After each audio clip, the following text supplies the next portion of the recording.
ఈరోజు వాక్య ధ్యానము కొరంథీయులకు రాసిన మొదటి పత్రిక 1వ అధ్యాయము 18వ వచనాన్ని ధ్యానిద్దాం.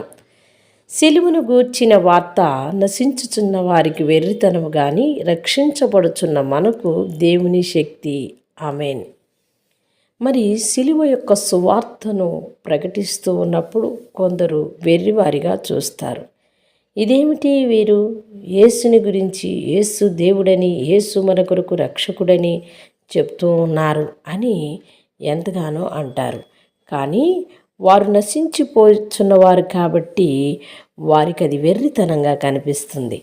కానీ నశించిపోకూడదు, దేవుడు మన కొరకు ఆయన ప్రియకుమారుణ్ణి మనల్ని పాపము నుంచి, శాపము నుంచి రక్షించటానికి, నిత్య నరకాగ్ని నుండి తప్పించటానికి యేసుక్రీస్తు వారిని పంపించారు. ఆయన సిలువ సువార్తను మనం వినాలి, ఆయన మాటకు లోబడాలి అని ఎప్పుడైతే ఆ సిలువ యొక్క సువార్తను వింటూ ఉన్నారో వారిని నశించిపోకుండా కాపాడుతుందంట.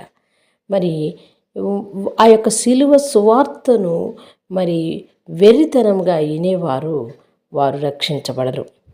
రక్షించబడుచున్న వారికి ఇది శక్తి అని చెప్తూ ఉన్నాడు. రక్షించబడని వారికి వెర్రితనంగా అనిపిస్తూ ఉంది. ప్రియ సహోదరుడా, సహోదరి, జ్ఞానుల యొక్క జ్ఞానాన్ని దేవుడు తిప్పగలడు.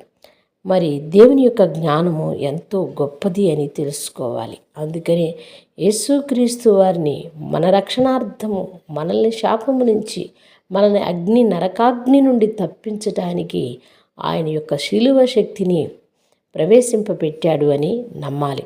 అందుకని శిలువను గురించిన వార్త నశించుచున్న వారికి వెర్రితనంగా కనిపిస్తుంది. కానీ రక్షించబడుతున్న మనకైతే శక్తిని, అది మహాశక్తిని, దేవదేవుని శక్తిని నమ్మి విశ్వసించి ప్రార్థించాలి.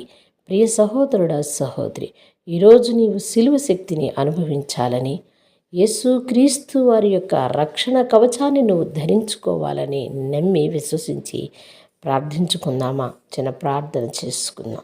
మహాపరిశుద్ధుడా, మిక్కిలిగా మమ్ము ప్రేమించే మా పరలోకపు తండ్రి, మీ దివ్యమైన పాదములకు కృతజ్ఞతా స్తోత్రములు.